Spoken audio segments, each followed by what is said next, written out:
నూతనంగా వింటున్న వారు మరింత లోతుగా వినడానికి ప్రయత్నం చేయండి. చూద్దాం ఒకసారి. సొసైటీలో కొన్ని విచిత్రమైన విషయాలు మనకు ఎదురవుతాయి. వాళ్ళ కష్టాలు నిజంగా వర్ణించలేం. అలాంటి బెడదైన విషయాలు వింటున్నప్పుడు వాళ్ళు చెబుతూనే ఎక్కెక్కేడుస్తారు.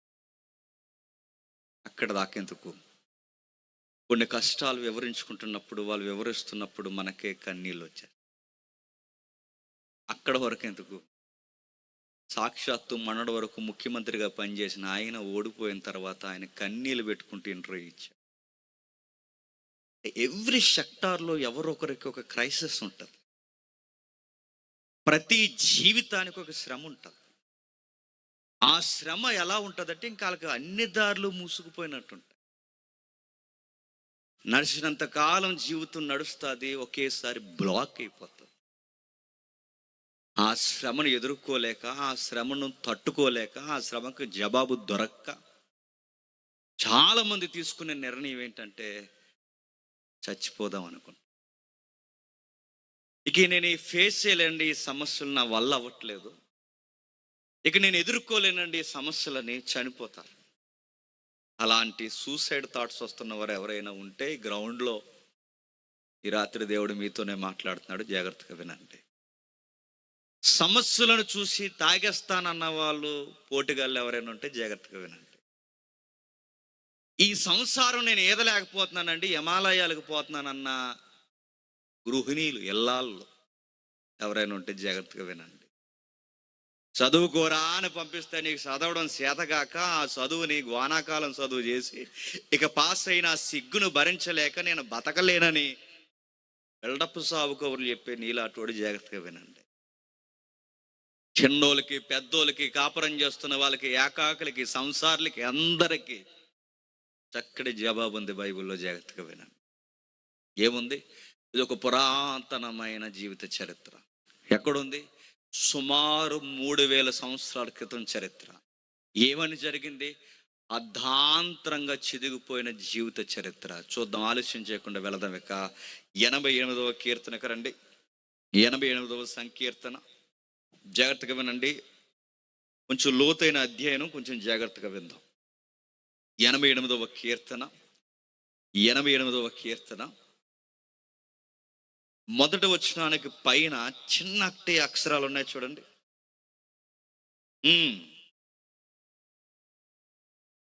ఎబ్రూ సౌండ్స్ కొన్ని ఉన్నాయి. ఆ పాట ఆ రాగం మీదే పాడాలంట. నేను స్లో సాంగ్ని కొంచెం స్పీడ్గా స్కేల్ పెంచుతానంటే ఇక్కడ పనొద్దేమో కానీ ఎబ్రూలో బయటకు పొమ్మంటారు.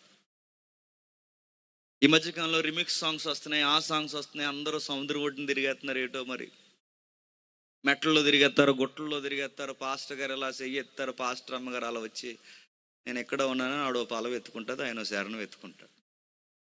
ఈయన పడం మీద వెళ్ళిపోతున్నాడు అంటే ఈ మధ్య.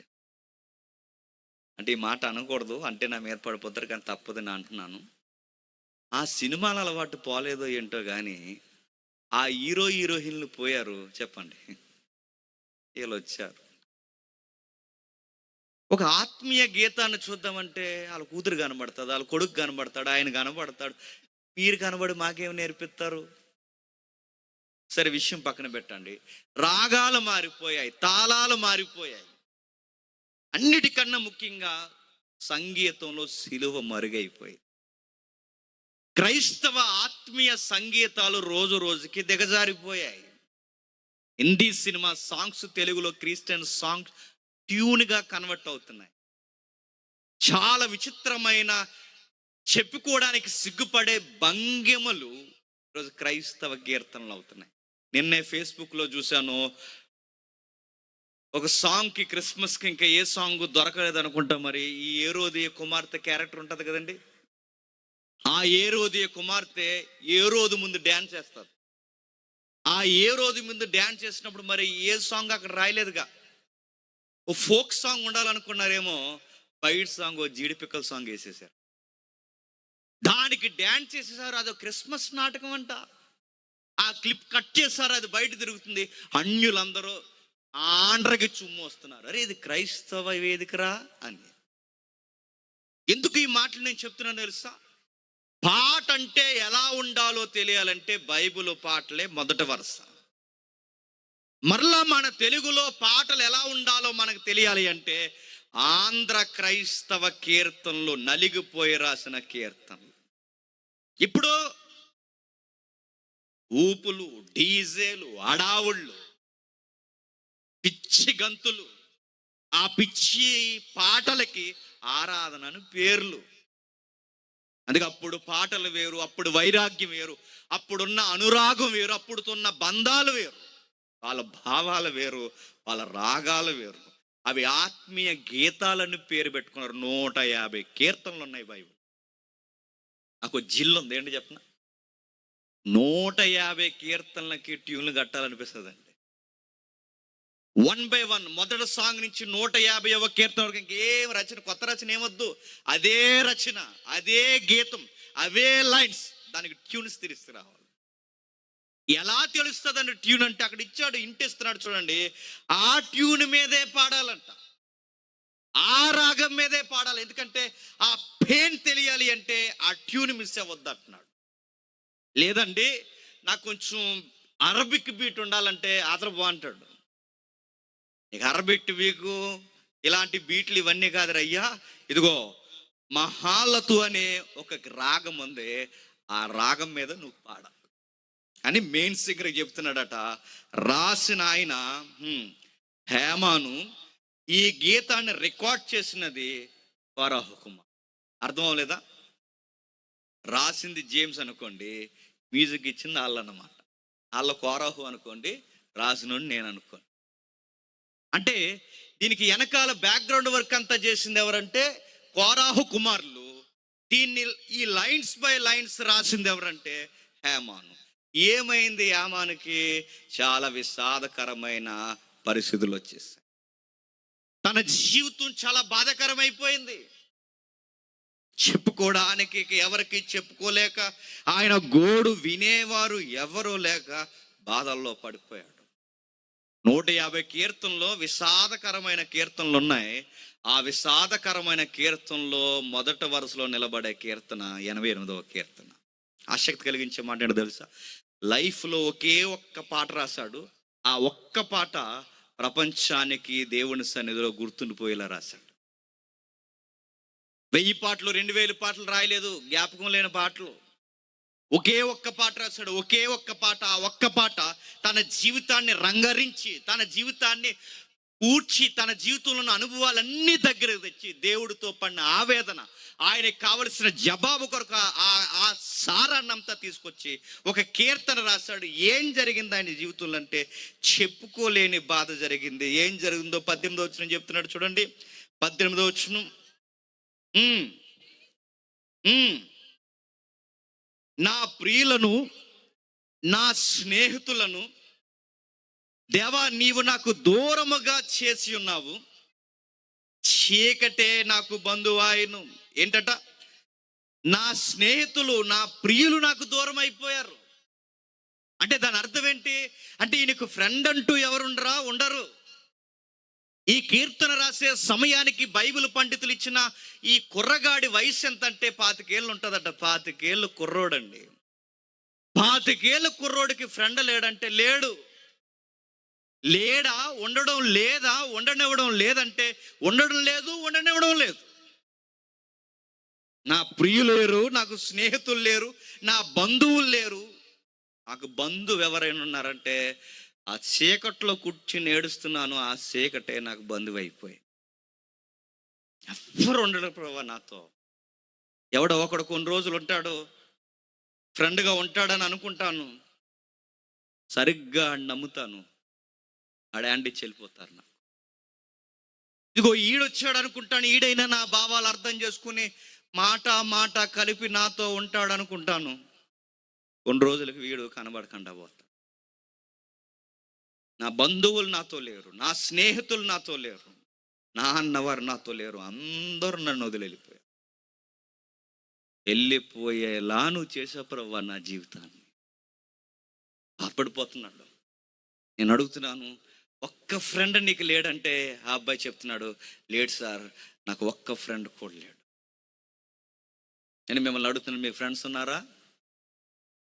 అడుగుతున్నాను. కాపురాలు చేసే వాళ్ళకి అయితే మీకు అరుగుల మీద ఫ్రెండ్స్ ఉంటారు, పక్కింటి వాళ్ళు ఫ్రెండ్స్ ఉంటారు. కాలేజీకి పోయే వాళ్ళు అయితే నీలాంటి గాలివారం అయితే గాలి ఫ్రెండ్స్ ఉంటారు. ఆత్మీయులకి ఆత్మీయులు ఉంటారు. ప్రతి ఒక్క సెక్టర్ చివరికి ముసలకి ముఖకు కూడా ఫ్రెండ్స్ ఉంటారు. 5 కుర్రోడికి ఫ్రెండ్ లేకపోవడం ఏంటండి? నాన్న వాళ్ళు పలకరించే వాళ్ళు లేకపోవడం ఏంటండి? ఎప్పటి నుంచి లేరంటే ఇంకా వచ్చిన మనకి డెప్త్కి అర్థమయ్యేలా చెబుతున్నాడు చూడండి 15 వచనంలో. బాల్యము నుండి ఈ పరిస్థితి నేను బాధపడుతున్నాను. చిన్నప్పటి నుంచి లేరు నాకెవరు. నా బాల్యం నుంచి నేను బాధపడుతూనే ఉన్నాను. నా పరిస్థితి ఎలా ఉందంటే నాకు సావుకు సిద్ధమైనట్టుంది. నువ్వు పెట్టు భయము చేత నేను కలవరపడతాను. చిన్నప్పటి నుంచి లేరు ప్రభు. ఎవడో వస్తాడు, అరే నేను ఆడతానంటే నన్ను ఆడొద్దంటారు, నీతో ఉంటానంటే ఉండొద్దంటారు, అసలు ఎవ్వరు నాతో రావద్దంటారు, అసలు ఎవ్వరు నాతో ఉండరు. నన్ను సమాజంలో లెక్కల్లో లేనట్టు చేసేశారు ప్రభు. నేను మాట అయితే బలంగా నమ్ముతున్నాను, నువ్వు నా పరిస్థితులు అనుమతిస్తే కానీ ఇలాంటి గొడ్డు పరిస్థితులు నాకు రావు. నువ్వు తెలిసే నాకు ఈ పరిస్థితులు నువ్వు అనుమతించు. ఇంత బాధపడిపోవడానికి ఏం జరిగి ఉంటుంది అంటారు? కరోనాలో ఫెయిల్ అయిపోయాడు అంటారా? ఇంత బాధపడిపోవడానికి ఈయనకి ఏమైందంటారు? మ్యారేజ్ ఏమైనా క్యాన్సిల్ అయిందంటారా? ఇంత బాధపడిపోవడానికి ఏమైంది? ఫేస్బుక్ ఓపెన్ అవ్వట్లేదా? ఇంత బాధపడిపోవడానికి ఏమైంది? ఆయనకి ఏదో జరిగింది. చాలా నిట్టూరు పిలుస్తున్నాడు. చివరికి ఆయన ఎంత ఏడుస్తున్నాడో చూడండి 9వ వచనంలో. బాధ చేత నా కన్నులు క్షీణించిపోచున్న యెహోవా, ప్రతి దినము నీకు నేను మొరపెట్టుచున్నాను, నీ వైపు నా చేతులు చాపుతున్నాను. ఏడుస్తున్నాను, నేను రోజు ఏడుస్తున్నాను. ఏడ్చి నా కన్నులు ఎలా అయిపోయాయి తెలుసా? లొట్లయిపోయాయి. కొన్ని విషయాలు ఎంత బాధపడాలో అంతే బాధపడాలండి. ఎక్కువ బాధపడిపోయామనుకోండి హెల్త్ డిస్టర్బ్ అయిపోద్ది, గుర్తుపెట్టుకోండి. ఈ మధ్యకాలంలో ఎక్కువ నేర్చుకున్నది ఏంటో తెలుసా?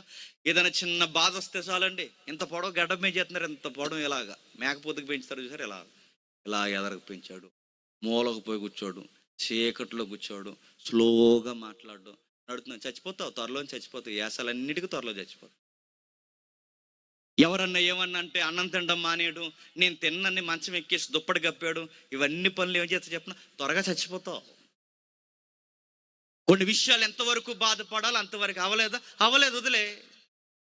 ఇక లైఫ్ ఫెయిల్ అయినట్టు బాధపడిపోయి ఏడ్చేసి కళ్ళు లోతుకు పోయి కళ్ళు కింద నలుపులు వచ్చేసి ఈ చెక్కెళ్ళన్నీ వాలిపోయి దేహం ముడిసిపోతే అన్నిటికన్నా పెద్ద రోగం ఏంటో తెలుసా? మానసిక రోగం. అన్నిటికన్నా భయంకరం. అబ్బాయి అలాగే ఏడ్చి తన ఆరోగ్యాన్ని పాడు చేసుకునేలా ఉన్నాడు. నా లైఫ్ ఏంటి ప్రభు ఎలా అయిపోయింది? నా కన్నులు చూడు ఎలా అయిపోయావు, నా దేహం చూడు ఎలా అయిపోయిందో, నాకు రోగం వచ్చేసింది. నాకు అర్థమైంది, చచ్చిపోయే వాళ్ళ జాబితాలో నెక్స్ట్ నా పేరే ఉంది. ఏడ్చేస్తారు చాలా మంది. మొన్న మధ్య ఒకటి ఏడ్చేస్తున్నాడు. ఎంత ఏడుస్తున్నాడు అంటే ఇక ఆడు మగపిల్లోడా ఆడపిల్లోడా అన్నంత డౌట్ వచ్చినంత ఏడ్చేస్తున్నాడు అండి. అంత ఏడ్చేయడం ఎందుకండి? ఎందుకు ఏడుస్తున్నావు అని అడిగితాడు చెప్పిన ఆన్సర్, వాళ్ళ ఆవిడ మోసం చేసిందంట. ఏదో విషయంలో ఆడిని మోసం చేస్తుందన్న విషయం వాడికి తెలిసిపోయింది. అంతేనండి, ఇంత పొడవ గడ్డ పెంచేశాడు, ఆడు రకరకాల డిప్రెషన్ వెళ్ళిపోయాడు. ఇప్పుడు ఆడు ఎంత డిస్టర్బెన్స్ అయిపోయాడంటే వచ్చిన వాళ్ళందరినీ అడుగుతున్నాడట, నీ పేరేంటి అన్నాడట. ఎవరు మీరు అన్నాడట. తేడా అయిపోయింది బండి. ఆ మాత్రం దాన్ని అడుగుతున్నాను, నేను మోసం చేసింది జెన్యూన్గా చెప్పు. ఏమని చెప్తావు? నేను చాలా జెన్యూన్గా ఉన్నాను, హానెస్ట్గా ఉన్నాను. నువ్వు దిగజారిపోయావు, నమ్మకాన్ని వమ్ము చేసావు, దిగజారుడు పని చేస్తావు. ఇదిగో నాకు లెక్క చెప్పినా చెప్పకపోయినా నమ్మిన దేవునికి నువ్వు లెక్క చెప్పుకోవాలని ఒక జెన్యూన్గా చెప్పు. దానికి నువ్వు తప్పు చేసిన వాళ్ళు జడ్జాగా 3 పూటలు తినేస్తుంటే ఏ తప్పు చేయక మోసపోయిన నువ్వెందుకు అలిసిపోయి, నువ్వెందుకు బాధపడిపోయి, నువ్వెందుకు డిప్రెషన్లోకి వెళ్ళిపోవాలి? తప్పు చేసింది నువ్వు అని చెప్పు, మోసం చేసింది నువ్వు అని చెప్పు. ఇతగాడి జీవితంలో కూడా ఇలాంటి కష్టాలు వచ్చాయి. ఆయనకి ఎవరైనా మోసం చేశారు? లవ్ స్టోరీ ఉందా? అలాంటివి ఏమీ లేవు. అబ్బాయికి సంసారమా? అప్పటికి పెళ్లి లేదా అబ్బాయికి? అరే ఏం జరిగింది ఇతని జీవితానికంటే ఆయన ఇల్లే తనకి సమస్య అయిపోయి సంకటం అయిపోయింది. తన కుటుంబం తనకి ఉరుతాడై కూర్చుంది. తన ఇల్లే తనకి పెద్ద సమస్య అయిపోయింది. చివరికి ఆ సమస్యల సుడిగుండంలో డిప్రెషన్లోకి వెళ్ళిపోతే డిసీజ్ వచ్చేసింది. సావు రోగం విలయతాండం చేస్తుంది.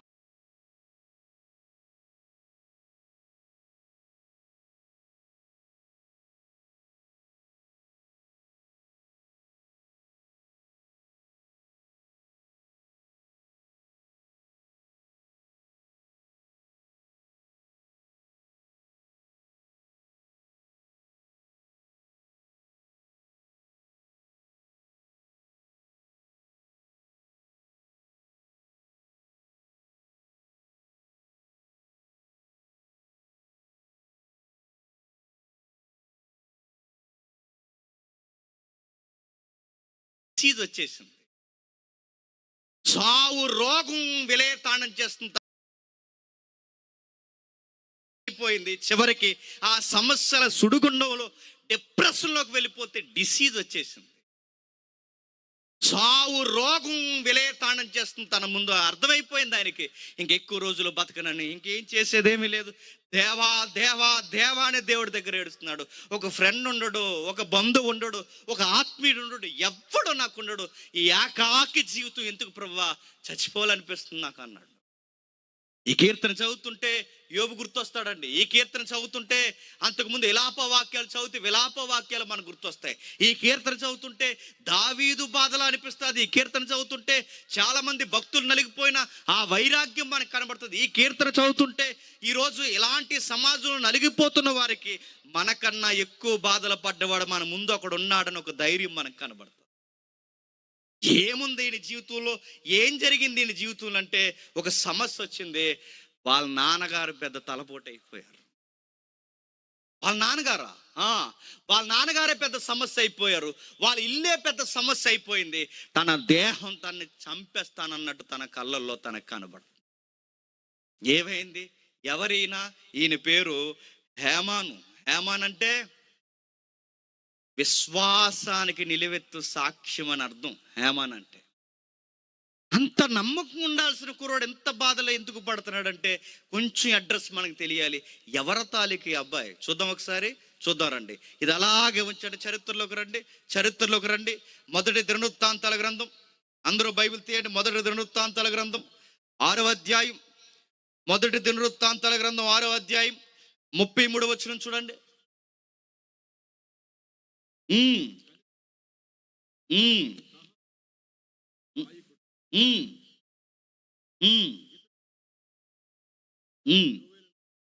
ఎవరట? సమూయేలు గారు కొడుకు. మరలా సమూయేలు గారికి కీర్తన రాసిన ఆయన ఏమవుతాడు? మనవడు అవుతాడు. సమూయేలు గారంటే మామూలు విషయం అండి. ఎంత పేరు ప్రఖ్యాతులు ఉన్నాయండి ఆయన. ప్రవక్తల పరంపర కొనసాగింది అంటే ఆయనతోనే. సమూయేలు మొదలుకొని ప్రవక్తల వరకు అన్న పదం ఎప్పుడైనా బైబిల్లో చదివితే మొదటి వరుసలో సమూయేలునే పెడతారు. సమూయేలుకి ఎంత పేరుందంటే ప్రవక్తల్లో ప్రారంభపు వరుసలో ఉండడానికి ఆయన లెక్కిస్తారు. ఈ యొక్క మోసే గ్రంథాల తర్వాత, న్యాయాధిపతుల తర్వాత, ఇదిగో ప్రవక్త అన్న పదం వాడబడినది సమూయేలు దగ్గర ఎక్కువ వాడబడింది. ఆ ప్రవక్త ఎంత గంభీరమైన వాడంటే, రాజులు నిలబడేవారట సమూయేలు వస్తే. రాజుకు అభిషేకం జరగాలి అంటే ప్రవక్త ఉండాలి. రాజు కూర్చోవాలన్నా, యుద్ధం చేయాలన్నా, పరిపాలన ఎలా చేయాలన్నా సమూయేలు చెబితేనే చేయాలి. ఈ తరానికి లేనిది ఆ తరాల్లో ఉన్న గొప్ప స్థితిగతులు ఏంటో తెలుసా? ఈ రోజుల్లో రాజ్య పరిపాలన అంటే, ఈ రాజకీయ పరిపాలనలో రాజకీయ సలహాదారులు ఉంటారు. తెలుసు కదా, రాజకీయ సలహాదారులు. ఈ సలహాలు ఇచ్చేవాళ్ళు సరిగ్గా లేకపోతే మొత్తం రాజ్యం నెక్స్ట్ డేట్ అని అడగండి. రాజ్య సలహాదారులు అంటే పరిపాలన బాగుండాలంటే సలహాలు ఇచ్చేవాళ్ళు సరిగ్గా ఉండాలి. ఈరోజు ఏ గవర్నమెంట్ అయినా నిలబడాలన్నా, ఉన్న గవర్నమెంట్ పడిపోవాలన్నా సలహాదారులు సరిగ్గా ఉండాలి. ఈరోజు రాజకీయ సలహాదారులు ఉన్నారు. పూర్వం రాజకీయ సలహాదారులే కాదు, ఆధ్యాత్మిక సలహాదారుడు ఉండేవాడు. ఆధ్యాత్మిక సలహాదారుడు ఈ రోజు కూడా ముఖ్యమంత్రులకు ఉండాలండి. నన్ను అడిగితే దేవుని ఎదుట సరిగ్గా ఉండాలి ముఖ్యమంత్రి అని ఒక ఆత్మీయ సలహాలు చెప్పేవాడు ఉండాలి. వాళ్ళు లేరు గనకే ఈరోజు ఏమవుతున్నాయి మనం చూస్తున్నాం. భయము, భక్తి, అరే ఇలా చేయకూడదు, దేవుడిచ్చిన అధికారాన్ని, ఒక భయం బిడియం ఏమీ లేదు. ఎందుకంటే ఆత్మీయ హెచ్చరికలు ఇచ్చేవాళ్ళు లేరు. వాళ్ళ దగ్గరికి వెళ్ళి అందరూ పొగిడే వాళ్ళు ఎక్కువైపోయారు.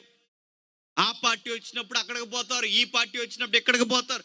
అందరినీ రెండు పార్టీలు మన వాళ్ళకి అసహ్యంగా ఉండదు. నిన్న వెళ్ళాను, మన రోడ్డు కాళ్ళ చుట్టూ తిరిగేవారు, నిన్న రోడ్డుకు మరి వీళ్ళ చుట్టూ తిరుగుతున్నారు, రేపు ఇంకొకరు వస్తారు వాళ్ళ చుట్టూ తిరుగుతారు. అంటే ఒక హెచ్చరిక, సార్ ఇలా ఉండకూడదు, ఇలా చేయకూడదని ఒక చెప్పే పద్ధతి ఏమీ లేదా? చాలా మంది నేను గమనిస్తాను, పెద్ద పెద్ద ఇంటర్నేషనల్ సేవకులు అందరూ వాళ్ళు చేసే పొరపాట్లు ఏంటో తెలుసా?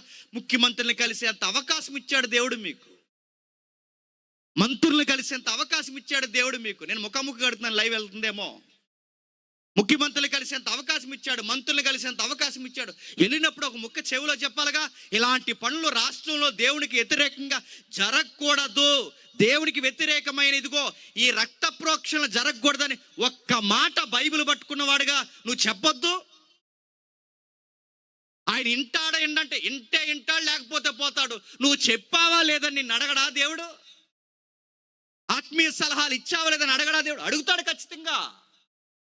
రాజులకి చెప్పాలి, దైవజనులు గుర్తుపెట్టుకొని రాజులకు చెప్పాలి, మంత్రులకు చెప్పాలి, ఎవరైనా చెప్పాలి. ఎందుకంటే రాజుల మంత్రులు 5 సంవత్సరాలు ఉంటారు, మనం లైఫ్ లాంగ్ బైబిల్ పట్టుకుంటాం. గుర్తుపెట్టుకోండి.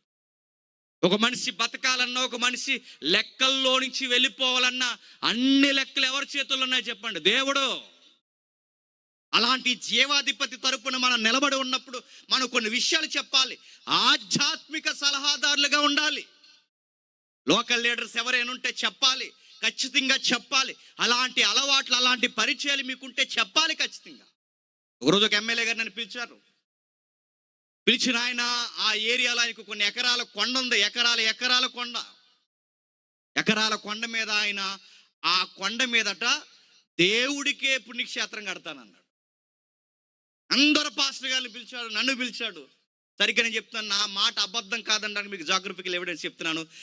ప్రగతి ఇంజనీరింగ్ కాలేజ్ వెనకాల ఒక పెద్ద కొండ ఉంటుంది. ప్రగతి ఇంజనీరింగ్ కాలేజ్ అంటే ఎక్కడంటే రామేశ్వరంపేట, అంటే ఈ ఆదిత్య సూరంపాలెం ఇంజనీరింగ్ కాలేజీలు ఉన్నాయి చూసారా, అక్కడ.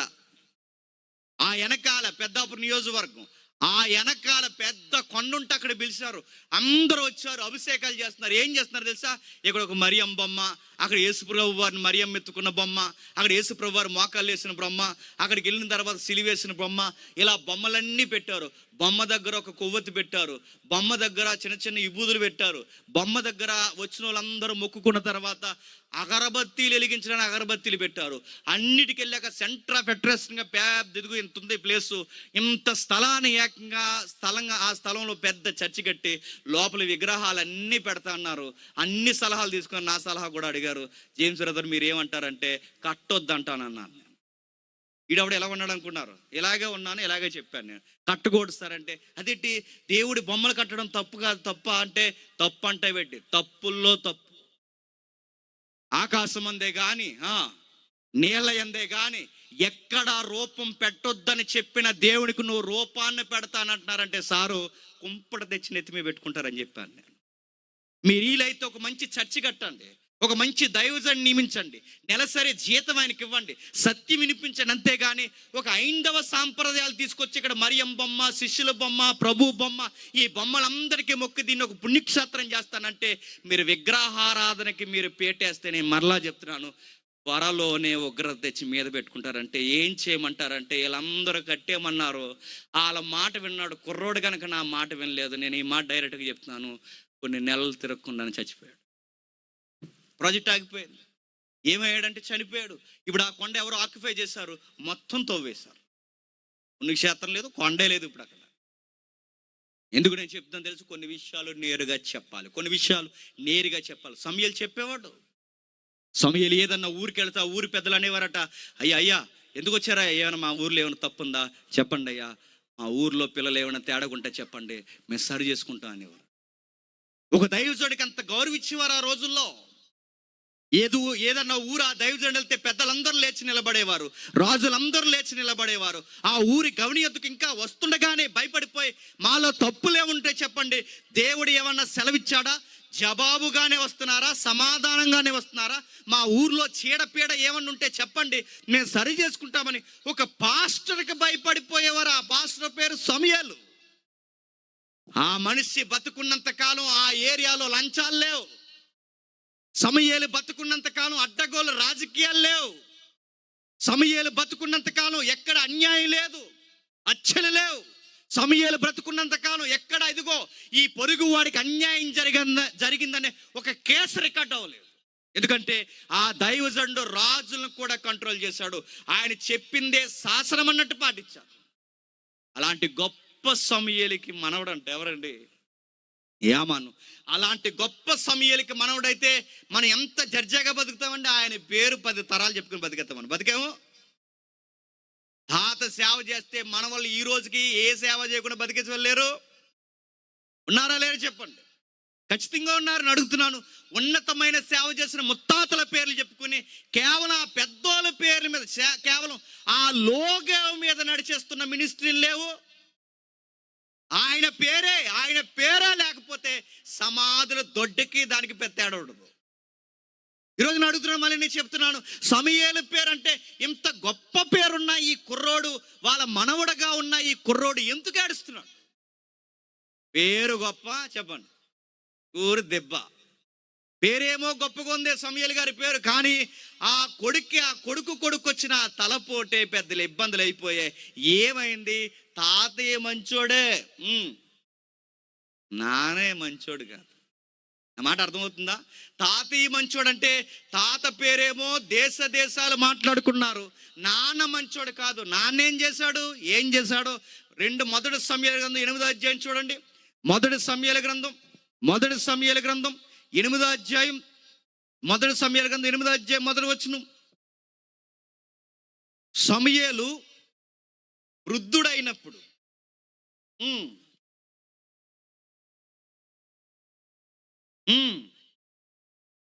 అతని జ్యేష్ఠ కుమారుని పేరు యోవేలు, రెండో వాని పేరు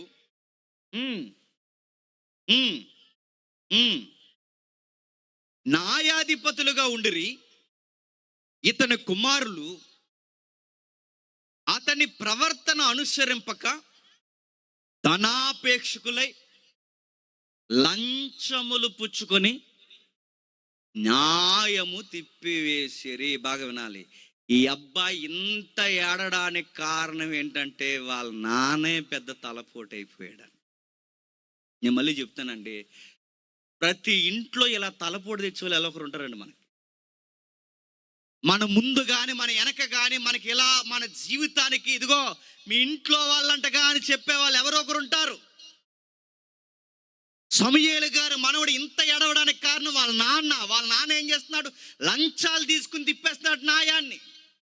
జడ్జి గారు అనే దేశానికి తీర్పులు తీర్చాల్సిన వారు, దేశానికి న్యాయం చెప్పాల్సిన వారు ఏం చేస్తున్నారు? ఇదిగో దొంగ తీర్పులు చెప్తున్నారు. దొంగ తీర్పులు చెప్పి ఆ కొడుకులకి చెడ్డ పేరు చెప్పారు. ఈ కుర్రోడు, చిన్న కుర్రోడు, వీళ్ళ నాన్న జడ్జిమెంట్లు చెప్పే సమయానికి బహుశా ఏమానంత ఉంటాడు. బయటకు పోయి ఆడుకుంటే ఎవ్వరి పిల్లలు అబ్బాయితో ఆడలేదంట. అంటే మా నాన్న ఈ రోజు చచ్చిపోయేంత పరిస్థితులు రావడానికి కారణం మీ నాన్న మాకు అన్యాయం తీర్పు చెప్పాడు.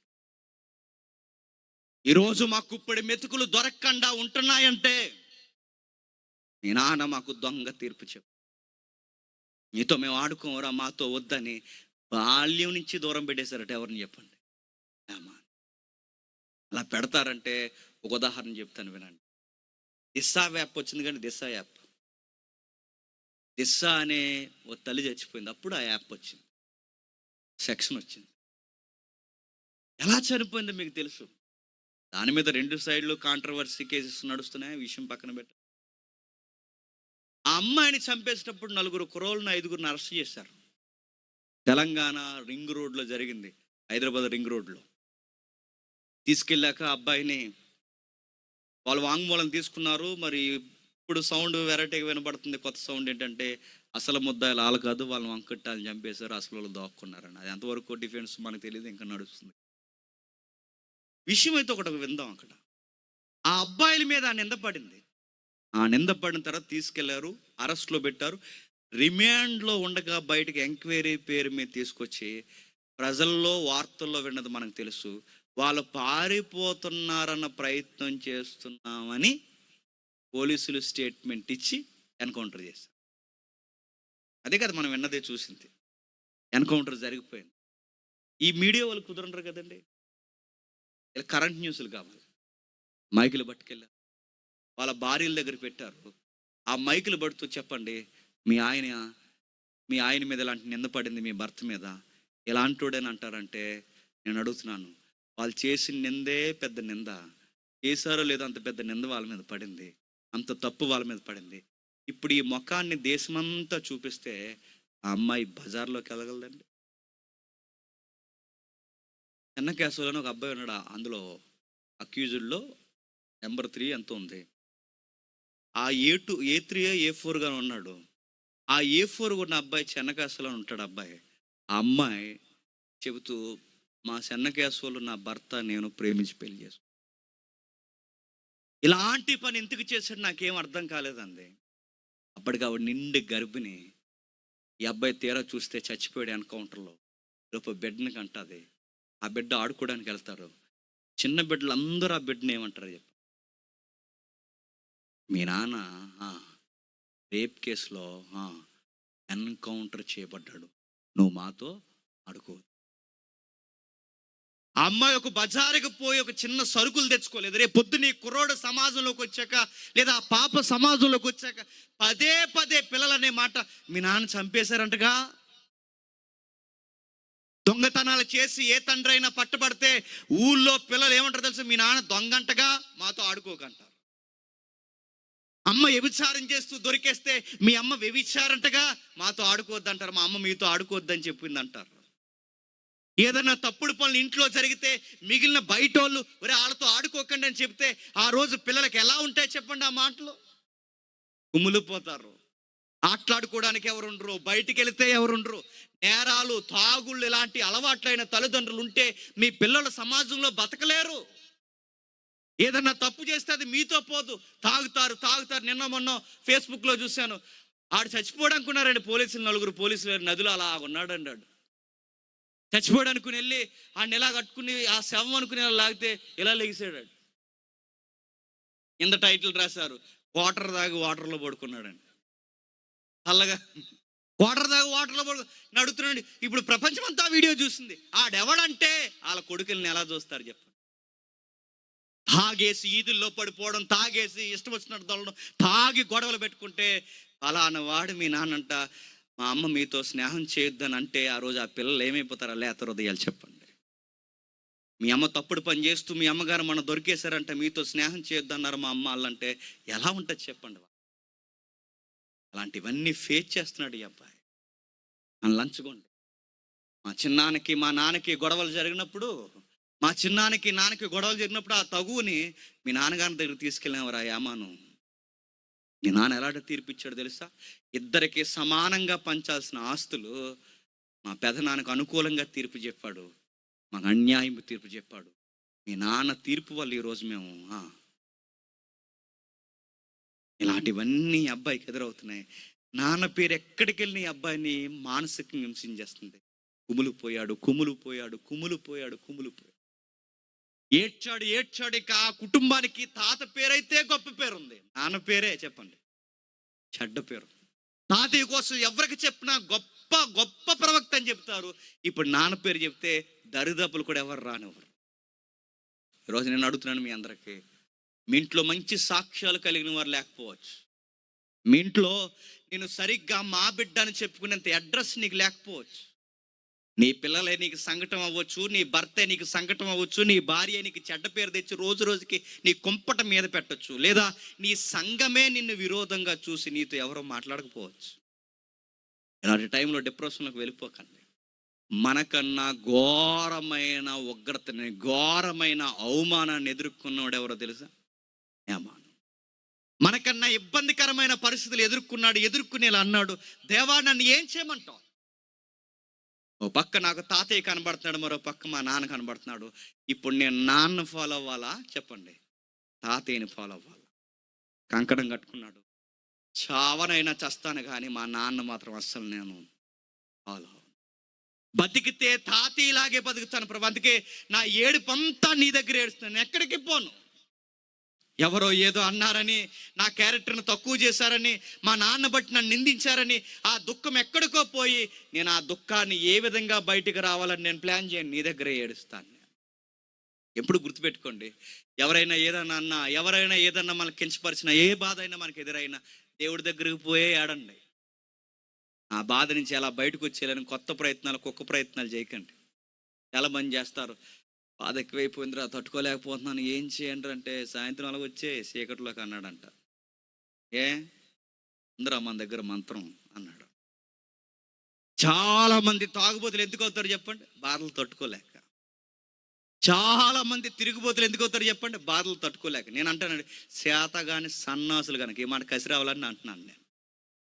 అంటే శ్రమను ఎదుర్కోలేక తాగేస్తావా? శ్రమను ఎదుర్కోలేక ఎవరో గుర్తు ఎఫ్ఐఆర్ పెట్టేసుకుంటావా? శ్రమను ఎదుర్కోలేక ఏదో ఒక చీకట్లోకి దూకుతావా? శ్రమ ఎదుర్కోలేక భయంకరమైన సుఖవేదలు తెచ్చుకుని మీదేసుకుంటా. శ్రమను ఎదుర్కోలేకపోతే నువ్వేం మనిషివి?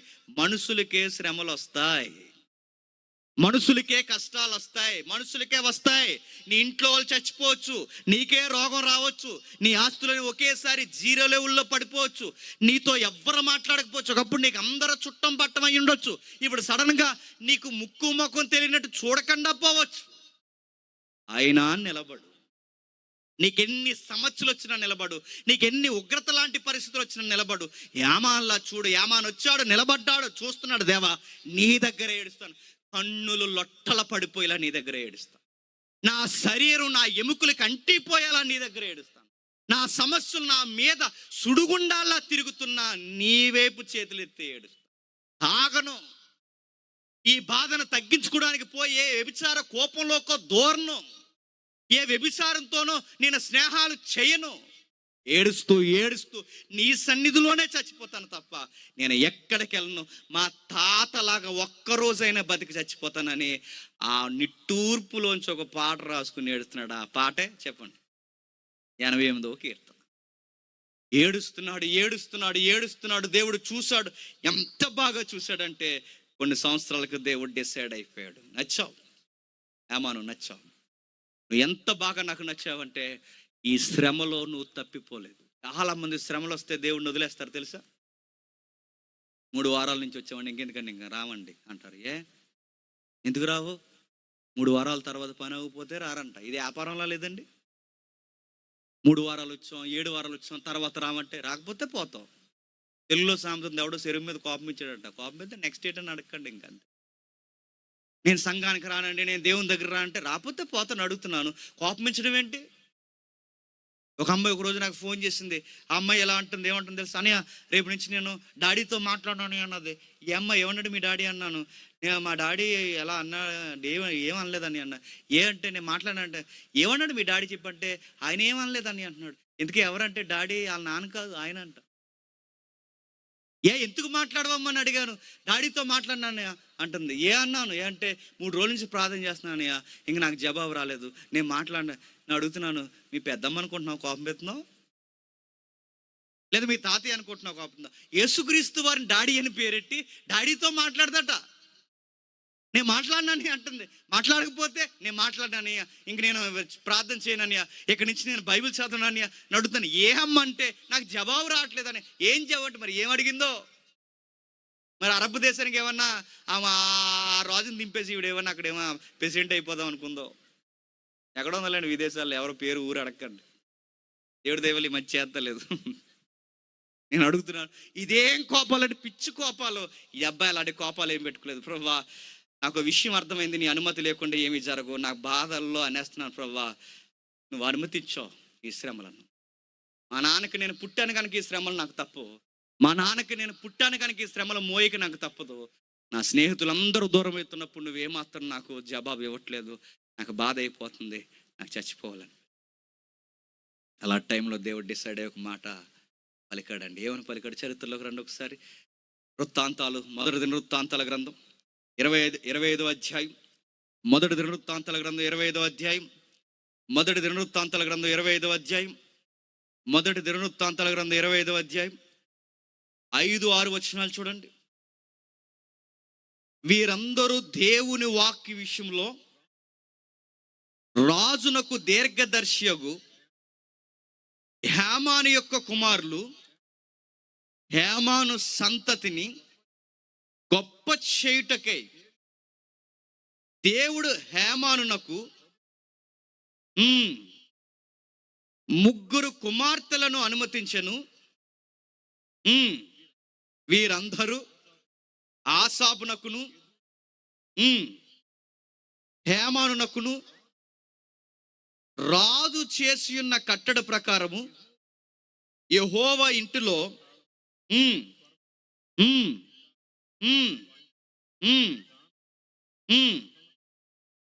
తమ తండ్రి చేతి కింద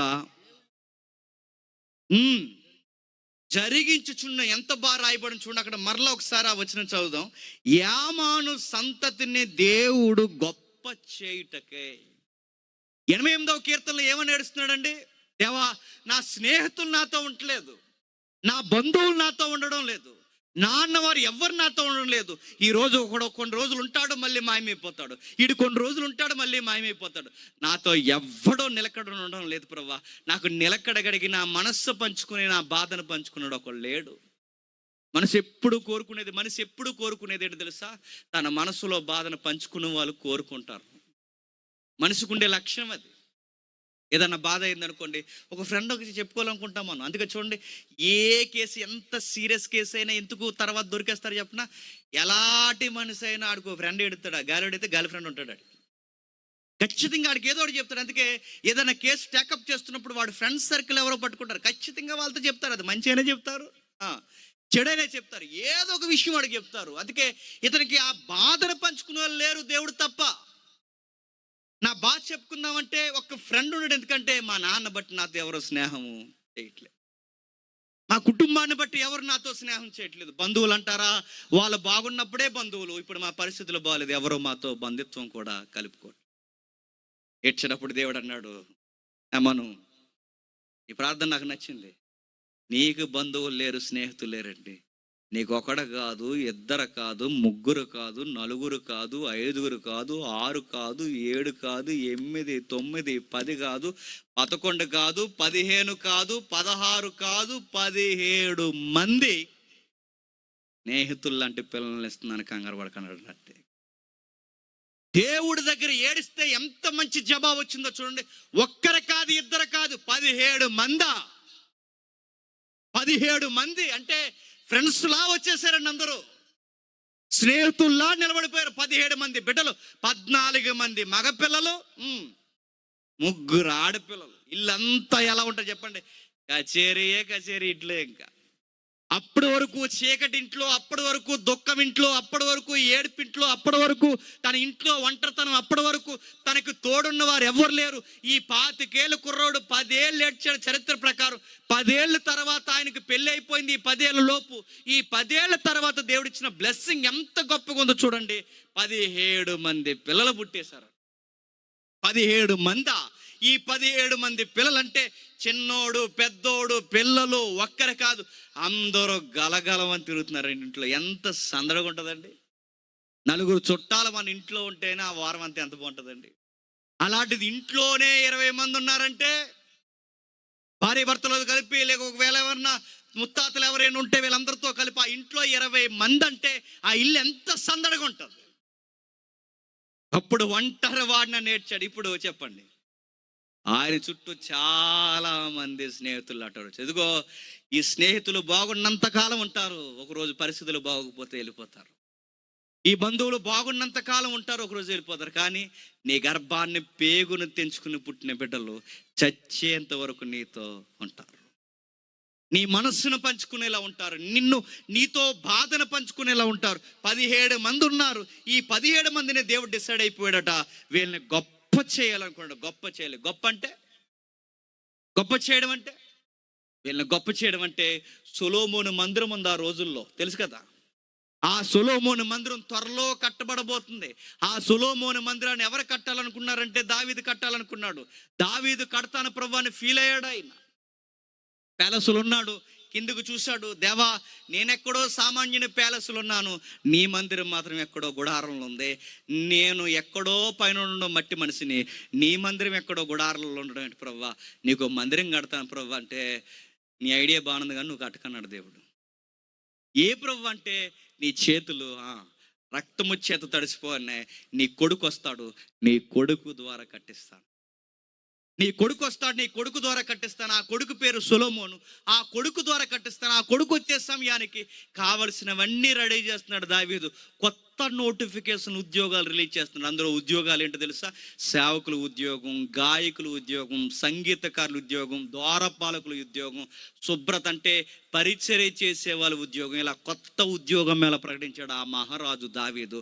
అలాంటి టైంలో దేవాలయంలో నిలబడి జాతీయ గీతాల్లాగా వర్షిప్ చేసి ఒక వర్షిప్ టీం కావాలి. ఎవరిని పెడదాం అనుకున్నప్పుడు దావీదు కళ్ళు ఎవరి మీద పడ్డాయి తెలుసా? హేమాను కుటుంబం మీద పడ్డాయి. మీరు ఊహించండి, నాన్నగారు కోయిర్ మాస్టర్ ఉన్నారు. కోయిర్ మాస్టర్ అంటే తెలుసు కదా, ఆయన ఎవరైనా అడగండి. కోయిర్ మాస్టర్ అంటే ఇలా చేతులు ఊపుతారు చూసారు, ఇలాగా tune level up and down చెప్తారు, స్కేల్ చెప్తుంటారు, ఇలా స్కేల్ ఇలా చెప్తారు కదా, ఇలా స్కేల్. ఇప్పుడు యామాన్ ఏమేడు తెలుసా? వైర్ మాస్టర్ అయ్యారు. ఇన్స్ట్రుమెంట్ ప్లే చేసేవారు ఎవరయ్యారు తెలుసా? వాళ్ళ కుమారులు అయ్యారు. సింగర్స్ అందరూ ఎవరున్నారు తెలుసా? వాళ్ళ కుమారులే ఉన్నారు. వీళ్ళందరూ దేవాలయంలో ఏం చేస్తున్నారు తెలుసా? వర్షిప్ చేస్తున్నారు. ఒకప్పుడు ఊర్లో ఒక్కడ వాళ్ళ మాట వినేవాడు కాదు, ఒక్కడ వాళ్ళతో మాట్లాడేవాడు కాదు, ఒక్కరు వాళ్ళ వైపు చూసేవారు కాదు. కానీ ఈరోజు ఊరందరూ వస్తే ఆ ఊరందరిని కూర్చోబెట్టి ఆరాధన చేస్తే గాని దిక్కులేని పరిస్థితి అయింది ఊరికి. గుర్తుపెట్టుకోండి, ఎక్కడుండేవారు ఎక్కడికి తీసుకొచ్చాడు దేవుడు. ఒకప్పుడు వాళ్ళు ఎవ్వరికి అవసరం లేదు. ఇప్పుడు వీళ్ళు లేకపోతే సొలొమోను మందిరంలో ఆరాధన ఉండదు. ఇప్పుడు ఈ కుటుంబం లేకపోతే ఈ కుటుంబం నిలబడకపోతే సరి అయిన ఆరాధన ఉండదు. ఆరాధనకి ఎవడొక పానపరాకుని తీసుకొస్తానంటే ఒప్పుకోడు దేవుడు. ఈరోజు చాలా మంది ఆరాధన చేస్తున్నారు, ఐడియా సింగర్లు చేస్తున్నారు, ఈదులో తిరుగులు చేస్తున్నారు, సంబరాలకు వెళ్ళేవాడు కూడా ఆరాధన చేస్తున్నాడు. ఇప్పుడు ప్రతి ఒక్కడు ఆరాధికులే, ప్రతి ఒక్కడు ఆరాధికులే. మొన్నటి వరకు అక్కడ ఏదో జీడిపిక్కల పాట పాడతారు, ఇక్కడ వచ్చి సుఖపుట్టిందని పాట పాడతాడు. ఈడేలా మరి ఈ ఆరాధనలు అవుతాయి? ఈ ఆరాధనలు అవ్వు. ఈయన అడుగుతున్నాడు, ఈరోజు సిగరెట్లు కాస్తే అక్కడికి వెళ్ళి సిగరెట్ కాస్తే అక్కడికి వచ్చి పాట పాడతాడు, బయటికి వెళ్ళి మందు కొడతాడు వచ్చి పాట. అందరూ కాదు, కొందరు. ప్రతిదీ ఆరాధన అవదు, ప్రతిదీ పాట అవదు, ప్రతిదీ దేవునికి అనుకూలమైన పరిచర్య అవదు. ఏది పరిచర్య? దేవుడు కోరుకుని హెచ్చించిన వారు చేసినదే నిజమైన పరిచర్య, ఆరాధన కార్యం అవుతుంది. ఓ మాట నేను చెప్పనా, ప్రసంగాలు చెప్పడం అనేది సేవని ఎలాగైతే అంటామో, ఈ పాటలు పాడడం, సంగీతం వాయించడం కూడా సేవ అన్నాడు బైబిల్లో. అంటే వీళ్ళని ఏం చేశాడు? సేవకులను చేశాడా? సేవకులనే చేశాడు. అందుకే మొదటి వచనం చూడండి. మరియు దావీదు సైన్యాధిపతులను ఆసాపును హేమానును సేవ నిమిత్తమై ప్రత్యేకపరిచి అంటే పాటల పాడటం కూడా ఏంటి చెప్పండి? సేవ. ప్రసంగం చేసేవాడు బాప్టిజం పొందుండాలన్నది ఎంత వాస్తవమో చెప్పండి. పాటలు పాడే వాళ్ళు కూడా బాప్టిజాలు, రక్షణ అనుభవాలు పొందుండాలి. వీళ్ళ ప్రెసిడెంట్ గారి తాళి కంటే తన్నెత్తాడు దేవుడు, గుర్తెట్టుకో. వీళ్ళ ఎమ్మెల్యే గారి తాళి కంటే తోసేస్తాడు డ్రైనేజ్లోకి. ఏమనుకుంటున్నావు? పాటలు పాడేది కూడా సేవే. ప్రసంగం చెప్పడానికి ఒక నియమ నిబంధన ఎంత అవసరమో, ఒక పాట పాడడానికి కూడా నియమం ఉంది బైబిల్లో. ఎవరిని పడితే వాళ్ళని తీసుకోలేదు దావీదు, ఎవరిని పడితే వాళ్ళు లేదు. సొలొమోను మందిరంలో ఎవరి పాటలు పాడాలి? నియమం ప్రకారం వచ్చిన వాళ్ళు పాడాలి. దేవుని క్రమాన్ని ఫాలో అవుతున్న వాళ్ళు పాడాలి, వాళ్ళ మాత్రమే రావాలి. అందుకే వాళ్ళని ఎంపిక చేసుకున్నాడు. హేమాను కుటుంబాన్ని హెచ్చించాలనుకున్నాడు. ఎప్పటి నుంచి? హేమాను ఎప్పుడే కాదు, దావీదు ఆరాధన చేస్తున్నప్పుడల్లా దావీదు దగ్గర ముగ్గురిని పెట్టుకునేవాడు. అందులో ఇద్దరు మెజారిటీ, ఒకటి ఆసాపు, రెండు హేమాను. ఈ ముగ్గురిని పెట్టుకుని అందులో ఇద్దరిని పెట్టుకునేవాడు. ఆ ఇద్దరిలో ఒకడు ఇదిగో హేమాన్. అంటే దావీదు వర్షిప్ చేస్తున్నప్పుడల్లా పక్కన ఎవరున్నారు చెప్పండి? హేమాన్ ఉండాలి. వాటి కీర్తనలు ఏమంటారు తెలుసా? జాతీయ గీతాలు అంటారు. అంటే కుటుంబాలు కుటుంబాలుగా, సంఘాలు సంఘాలుగా, ప్రజలు ప్రజలుగా అందరూ అక్కడ కూర్చొని పాట పాడుతున్నప్పుడు ఆ కుటుంబం నడిపిస్తున్నట్టు ప్రజలందరూ నడిచేవారట. బాధల్లో దుఃఖాల్లో ఉన్న వారికి సమాధానం దొరికే ఆరాధన చేసేవారు. దేవుడు ఎంత బాగా ఇచ్చించాడు చూడండి. 17 మంది పిల్లలంటే మాట్లాడండి. 17 మంది పిల్లలు. ఇక నాకు ఎవ్వరు లేడని ఏమని అనాల్సిన అవసరం లేదు. నీకు బంగారం లాంటి పుత్రులు పుట్టారు. నువ్వు అలా నిలబడి చేయలేలా ఊపు, నేను బతికించేసే పిల్లలు పుట్టారు. నీకు చక్కటి బిడ్డలు పుట్టారు. నీ జీవితాన్ని ఆనందంతో గొప్ప పరిచర్లో నేను దించే పిల్లలు పుట్టారు. లైఫ్లో బ్యూటిఫుల్ సీన్ ఏంటి చెప్పనా? భార్య, పిల్లలు, ఎవరైతే యజమాని వీళ్ళందరూ కలిసి దేవునికి పాట పాడుతుంటే ఎంత బ్యూటిఫుల్ సీన్ అండి అది. ఆ మాట మీకు అర్థమవుతుందా లేదు? దేవుడు అతనికి ఇచ్చిన గొప్ప దేవుని ఏంటో తెలుసా? కుటుంబ సమేతంగా అందరూ కలిసి దేవునికి ఆరాధన చేసుకుంటున్నారంటే పరలోకానికి ఎంత అందంగా ఉంటుందో ఆ కుటుంబం ఒకసారి ఆలోచన. భార్య ఏమో దేవుడి పాటలు పెడుతుంది, ఆడేమో చెప్పండి ఎట్టాడంట. భార్య భర్తలు ఇద్దరు కలిసి దేవుని ఆరాధన చేస్తారు. పిల్లలేమో చెప్పండి ఏ బట్టలు ఇంపేసుకునే పాటలు పెట్టుకుంటున్నారంట హోమ్ థియేటర్లో. ఇవి దేవుని దృష్టికి ఎలా ఉంటాయి తెలుసా? మీ కొవ్వు బాగా ఎక్కిందిరా అనుకుంటాడు దేవుడు. గుర్తు ఉన్న భవిష్యత్తును కూడా మనం మరుగు చేసుకునే పరిస్థితులు. హేమాను చూడండి, నాన్న లంచాలు తీసుకున్నాడు, కొడుగ్గా పుట్టాడు. వాళ్ళ నాన్న ఇచ్చిన లంచాలు ఆస్తులన్నీ పట్టుకుని బతకొచ్చు, కానీ ఆ బతుక అబ్బాయికి ఇష్టం లేదు. ఆస్తులు ఎవరికి కావాలండి? సాక్ష్యం లేనప్పుడు, పేరు లేనప్పుడు, బతుకులో మంచి సాక్ష్యం లేనప్పుడు ఈ ఆస్తులు ఎందుకని ఏడ్చాడు దేవుడి దగ్గరికి పోయి. ఎంత ఏడ్చాడంటే ఇదిగో తన శరీరానికి రోగం వచ్చేంతగా ఏడ్చాడు. దేవా నా పరిస్థితిని ఏం చేయమంటావు? చదవండి ఒకసారి 88వ కీర్తన 8-9 వచనాలు ముగించుకుందాం. 88వ కీర్తన. నువ్వు దూరముగా ఉంచి ఉన్నావు, నీవు వారి దృష్టికి నన్ను హేయనుగా చేసి ఉన్నావు. ఏలుపులకు రాకుండా నేను బంధింపబడి ఉన్నాను. బాధ చేత నా కన్నులు క్షీణించి ఉన్నవి. యెహోవా ప్రతి దినము అంటే రోజు ఏడ్చాడట. దేనికోసం ఏడ్చాడు చెప్పండి? నా బతుకేంటి ప్రభువా ఎలా ఉందని ఏడ్చాడట. నా జీవితం ఏంటి ప్రభువా ఎలా ఉందని ఏడ్చాడట. నా జీవితాన్ని బాగుపరిచి ప్రభువా ఏడ్చాడట. అంటే అలా ఏడుస్తే దేవుడు బాగుపరుస్తాడంటే బాగుపరుస్తాడండి. నేను మళ్ళీ చెప్తున్నాను, మీ నాన్న మంచోడు కాకపోవచ్చు, మీ అమ్మ మంచిది కాకపోవచ్చు, లేదా నీ కొడుకులు మంచోళ్ళు కాకపోవచ్చు, అసలు నీ కుటుంబంలో ఒక్కరికే సాక్ష్యం లేకపోవచ్చు, కానీ వాళ్ళని బట్టి నీ సాక్ష్యం పోయిందని అడగకు. దేవుని దగ్గరకు వచ్చేయడు, ఖచ్చితంగా మంచి జీవితాన్ని ఇస్తాడు. మీ అమ్మగారు పలానా అంటగా అంటే బాధపడకు, నీకు మంచి జీవితాన్ని ఇస్తాడు.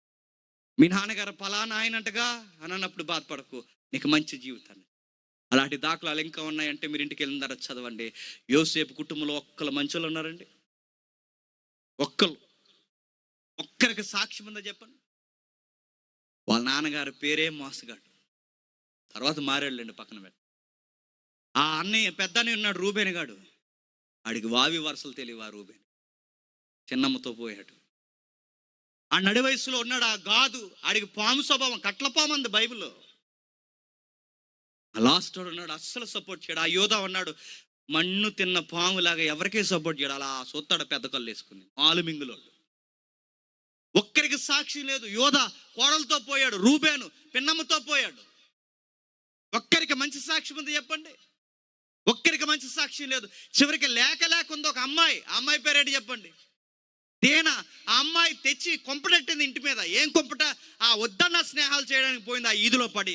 ఆ ఈదులో స్నేహాలు చేయడానికి పోతే ఆ రాజు, ఆ డబ్బున్నవాడు అమ్మాయిని చూశాడు, పాడు పని జరిగింది, తెచ్చి కొంపట పెట్టింది. ఒక్కల మంచోళ్ళు ఉన్నారు చెప్పండి? ఆ రాహేలకేమో పొగరు, ఆ లేయమ్మకేమో ఎత్తుగల తర్వాత నేర్చుకుని బెట్టింగ్లు కాసింది. ఒక్కరికి మంచి సాక్ష్యం ఉంది చెప్పండి? అలాంటి కుటుంబంలో పుట్టాడండి ఎవరండి? యోసేపు.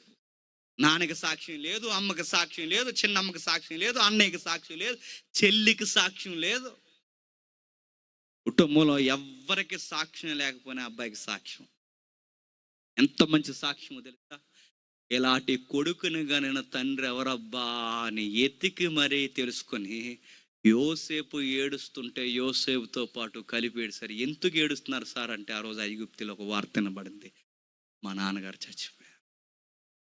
నువ్వు వచ్చిన తర్వాత దేశానికి మెతుకులు దొరికాయి, నువ్వు వచ్చిన తర్వాత దేశానికి దళసరి ఆదాయం పెరిగింది, నువ్వు వచ్చిన తర్వాత నైతికత బాగుంది, లా అండ్ ఆర్డర్ కంట్రోల్లో ఉంది. యోసేపు నువ్వు వచ్చిన తర్వాత మా రాజుకి మంచి సలహాదారుడు అయిపోయావు, దేశానికి పేరు వచ్చింది.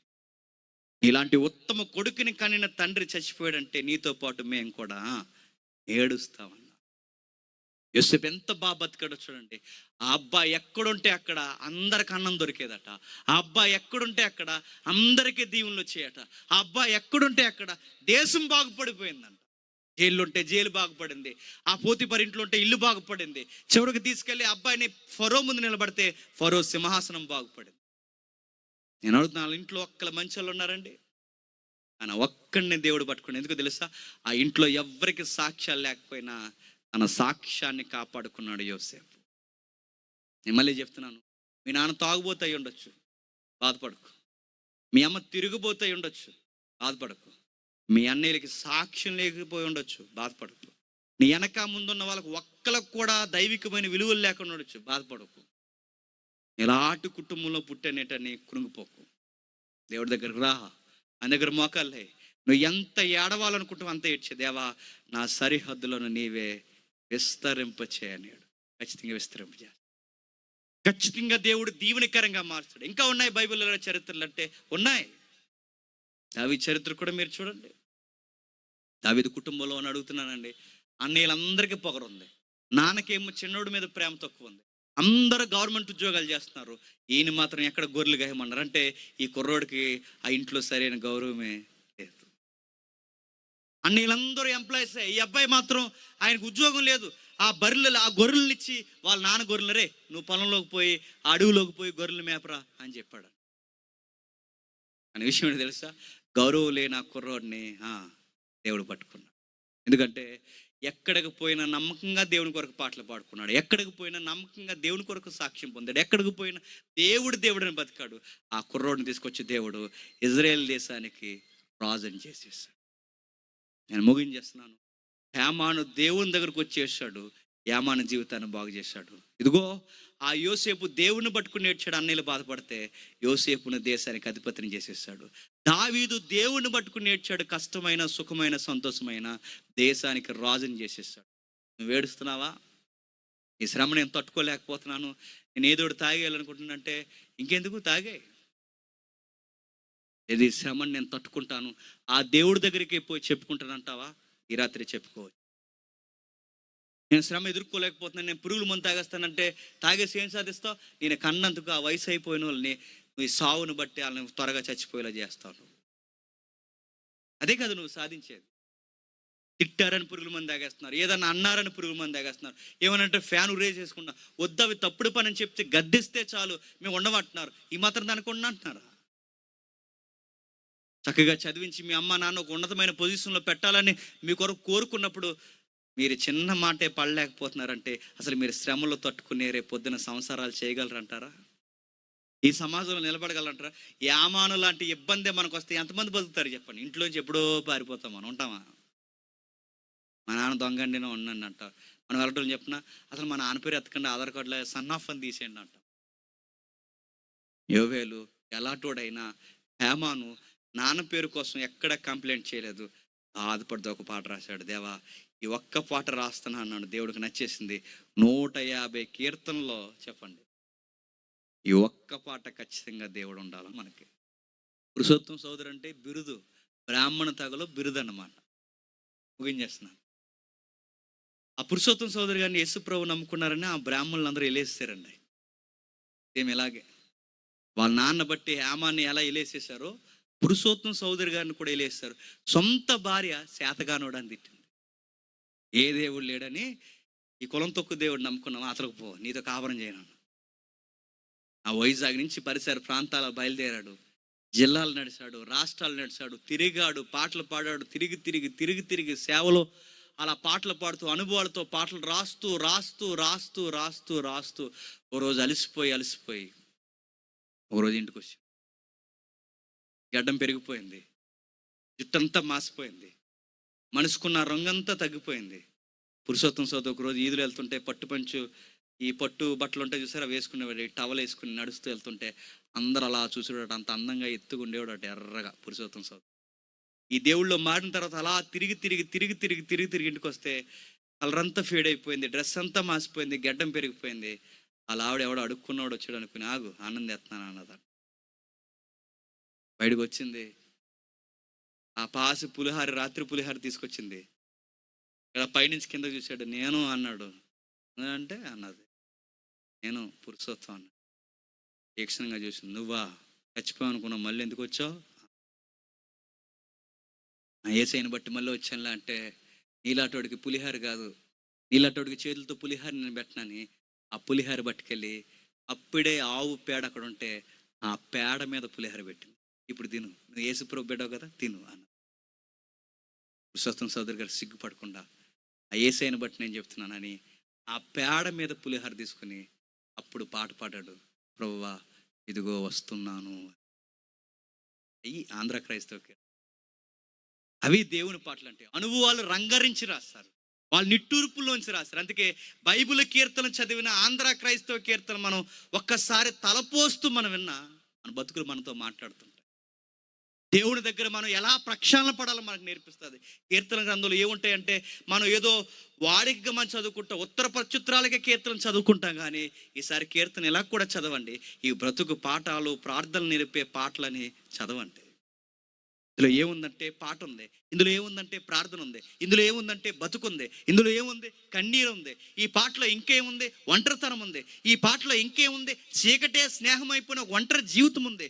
ఇంకా ఈ పాటలో ఏముంది? ఒక ఒంటరి బతుకు, కుటుంబంలో గౌరవం లేని జీవితం ఉంది. ఇంకా ఈ పాటలో ఏముంది? అసలు పట్టించుకోలేని ఒక నేపథ్యం ఉంది.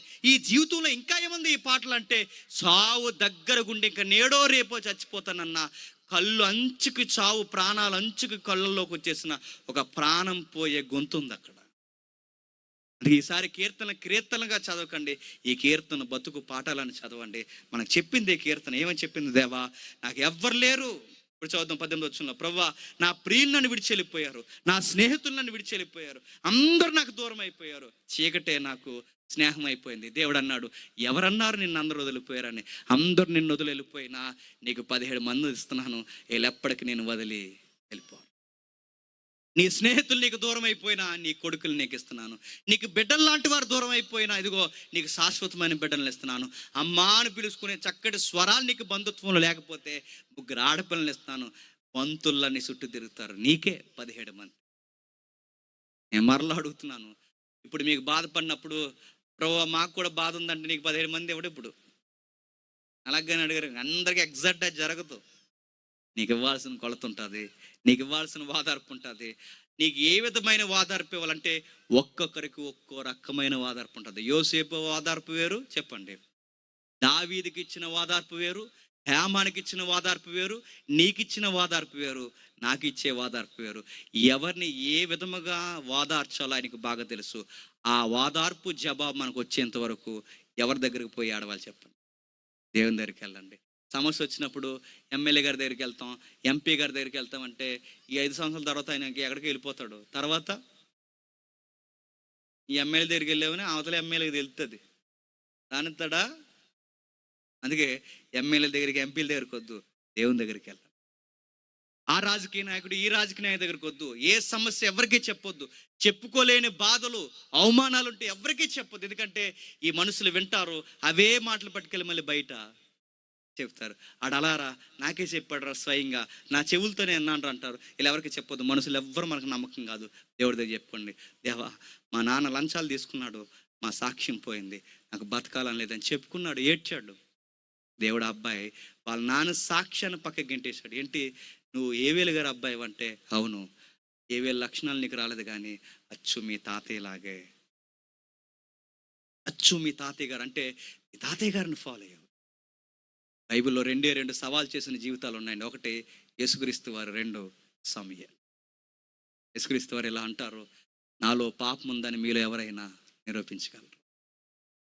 అదే మాట యేసుక్రీస్తు వారికి ముందన్నవారు ఎవరో తెలుసా? సమూయేలు గారు. ఒక్క తప్పు మీ మధ్య చేసినట్టుగానే, లంచం తీసుకున్నట్టుగానే, మీ దగ్గర గార్ధభావం తీసుకుంటూ ఒక్క తప్పు నా మీద నెపం మోపండి, ఈరోజు ఈ సాక్ష్యం వదిలి వెళ్ళిపోతా అన్నాడు. ఒక్కరు తప్పు చూపించలేకపోయారు. మరలా తాత సాక్ష్యాన్ని నిలబెట్టింది ఎవరు చెప్పండి? హేమాను. తండ్రి సాక్ష్యాన్ని తీసేసింది ఎవరు చెప్పండి? యోవేలు. నేను మళ్ళీ చెప్తున్నాను, ఇప్పుడు మనకు దరిద్రం ఏంటి చెప్పినా, మన తాత మంచోడు కాదు, మన అయ్య మంచోడు కాదు. మన ఇంట్లో ఆ 7 వరుసలు మంచోళ్ళు కాదు, ఈ 7 వరుసలు మంచోళ్ళు కాదు.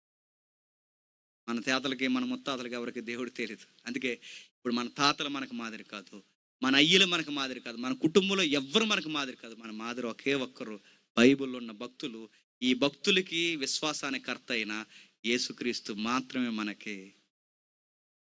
ఈ ప్యాటర్న్ అంతా మీరు చదివిన తర్వాత ఒక్క మాట చెప్పి నేను ముగిస్తాను. 17 మంది ఆసాపు టీం, హేమాను టీం, ఈ టీమ్స్ అన్నీ కలిసి ఐక్యతతో వర్షిప్ చేస్తున్నాయి. వ్యాఖ్యానకర్త ఏమన్నాడు తెలుసా? వాళ్ళ ఐక్యతను చూస్తుంటే క్రొత్త నిబంధనలో క్రీస్తు దేహం గుర్తొస్తుంది అంటాడు. క్రొత్త నిబంధనలో క్రీస్తు దేహం అంటే ఎవరండి? సంఘం. సంఘంలో ఐక్యత ఎలా ఉండాలో చూడాలంటే ఎవరిని చూడాలంటే చరిత్ర? హేమాను కుటుంబీకులను చూడు, ఆసాపు యొక్క వెనకున్న వారిని చూడు. వాళ్ళు తెగలుగా కుటుంబాలుగా టీమ్గా ఫామ్ అయిన ఆ టీమ్స్ అన్నీ కలిసి సొలొమోను మందిరాన్ని అందమైన ఆరాధనగా మార్చేశారు. అంటే ఆ పూర్వకాలపు వాళ్ళ ఆరాధన కూటములు, ఆ పూర్వకాలపు వారి ఆరాధన కార్యాలు క్రొత్త నిబంధన సంఘానికి, క్రీస్తు దేహానికి ముంగుర్తయిపోయాయి. ఈరోజు మనకి పాట ఇవ్వకపోతే వాళ్ళ మొఖాలు చూడండి ఇంకెలా ఉంటాయో.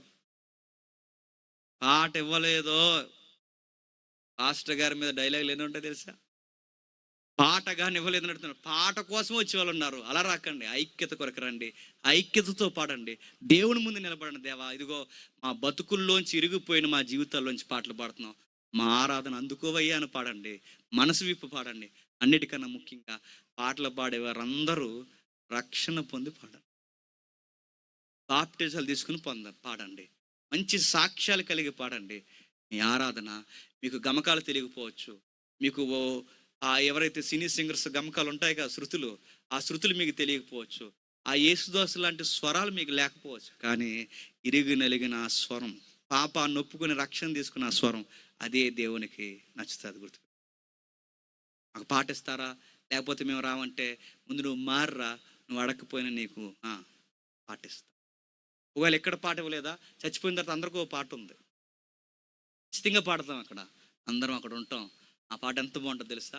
ఒకే ఒక్క పాట, పరిశుద్ధుడు పరిశుద్ధుడు పరిశుద్ధుడు, అందరం పాడతాం. ఇప్పటి నుంచే ప్రాక్టీస్ చేయండి.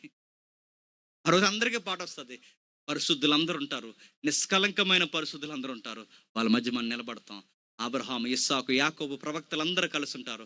బతుకులు ఇరిగిపోయి ఆసారిపోయి దేవుళ్ళు బతికి కనుమూసి వెళ్ళిపోయిన మనం ఆ గుంపులో ఒకరోజు నిలబడతాం. దేవుని గొర్రెపిల్ల ముందు నిలబడి దేవుడు చూస్తుండగా పాట పాడతాం, దేవుడు మురిసిపోతాం. ఎగ్జాంపుల్, ఇక్కడ నేను పాట పాడుతున్నాను అనుకోండి, ఆ స్వరం బాగుంది అనుకోండి, అందరూ ఆస్వాదిస్తారు, నా పాట వింటూ ఫీల్ అవుతారు. పూర్వం మైకేల్ జాక్సన్ ఉండేవాడు, ఇప్పుడు ఎవడెవడో జాక్సన్లు ఎక్కువైపోయారు. ఆ మైకేల్ జాక్సన్ పాడుతుంటే ఈ ఫుట్బాల్ స్టేడియం నుంచి లక్షల మంది ఉండేవారు, ఊగిపోయేవారు. మైకేల్ జాక్సన్ ఇలా ఊగితే ఎలా ఊగేవారు, ఆ ఊగితే ఎలా ఊగేవారు, ఎలా చేయెత్తే ఎలా అనేవారు, ఎలాగంటే ఎలా అనేవారు. లక్షల మంది శ్రోతలు ఒక్క సింగర్ పాడుతుంటే అలా ఆస్వాదిస్తారు. పరలోకంలో క్వైట్ ఆపోజిట్ ఏంటి చెప్పిన, లక్షల మంది కలిసి పాట పాడుతుంటే ఒకే ఒక్క శ్రోత సింహాసనం మీద కూర్చొని అలాగా ఆస్వాదిస్తారు. ఎవరైనా ప్రభు అయినా యేసుక్రీస్తు వారు. ఇక్కడ ఒక్కడ పాడితే అందరూ వింటారు, అక్కడ అందరూ పాడుతుంటే ఒకే ఒక్కడు వింటాడు. ఆ ఒక్కడు మనం పుట్టించినది. కీర్తన నీకు నాకు ఏం నేర్పిస్తుందో తెలుసా? పాట అయినా, ప్రార్థన అయినా, బతుకైనా, బాధ అయినా, శ్రమ అయినా దేవుని దగ్గరకు వచ్చి పాడండి, దేవుడి దగ్గరకు వచ్చి ఆడవండి, దేవుడికి చెప్పుకోండి. అన్నిటికీ జవాబుని దేవుడు చేస్తాడు. ప్రభువా, నా సాక్ష్యం పోయింది ప్రభువా అని ఏడుస్తున్నావా? దేవుని దగ్గరికి రా, నీ సాక్ష్యం ఇంకా గొప్పగా. దేవుడు ఏమని రాయించాడు తెలుసా? హేమాన్ని ఎలాగైనా హెచ్చించాలన్నాడు. ఆయన అనుకుంటే హెచ్చింపబడినాడు ఎవడు ఉంటాడండి? ఆయన అనుకుంటే ఖచ్చితంగా హెచ్చించేస్తాడు. ఆయన అనుకున్నాడు, తన తండ్రి సాక్ష్యాన్ని పక్కకు దోషిస్తాడు, హేమాన్ని హెచ్చించేస్తాడు. ఈరోజు మీ ఇంట్లో సాక్ష్యం లేకపోతే నీకు సాక్ష్యం, ఈరోజు వరకు నీ మీద ఏమైనా నిందలున్నా డోంట్ వరీ, నేను మళ్ళీ చెప్తాను, ఏం బాధపడకండి, దేవుడికి చెప్పుకోండి, నీ సాక్ష్యాన్ని మార్చేస్తాడు. అప్పటి వరకు యాకోబు అంటే మోసగాడు, ఆ తర్వాత యాకోబు అంటే చెప్పండి, ఇశ్రాయేలు. మార్చేశాడు. సమరయ స్త్రీ ఆ ఊరికి వ్యభిచారి, సమరయ స్త్రీ ఈరోజు ఆ ఊరికి సువార్థికురు. మార్చేశాడు. పేతురు అంటే ముక్కోపి, ఆ పేతురు తర్వాత తండ్రి ఆ సంఘానికి మూలరాయి అయిపోయాడు, తండ్రి సమానుడైపోయాడు. నేను ముగించేస్తున్నాను. ఏ బాధలున్నా, ఏ మచ్చలున్నా, ఏ ఇబ్బందులున్నా, మీ నాన్న మంచోడు కాకపోయినా, మీ తాత మంచోడు కాకపోయినా, మీ కుటుంబంలో ఎవరికి మంచి సాక్ష్యం లేకపోయినా, ఈ విచారాలే మీ ఇంట్లో ఉన్నా, దేవుని దగ్గరికి రా, ఆయన దగ్గర ఏడు. ఖచ్చితంగా దేవుడిని జీవితాన్ని బాగు చేస్తాడు. కలంకమైన ప్రతి ముడతని తీసేస్తాడు, ప్రతి మచ్చని కడిగేస్తాడు. ఉదక స్నానం చేత వధువు సంగమలను తీర్చిదిద్దుతాడు. హేమాను జీవితం వల్ల మీ జీవితాలని దేవుడు వర్ధిల్లింప చేయనుగా. ఆమేన్. ప్రార్థన చేసుకోండి.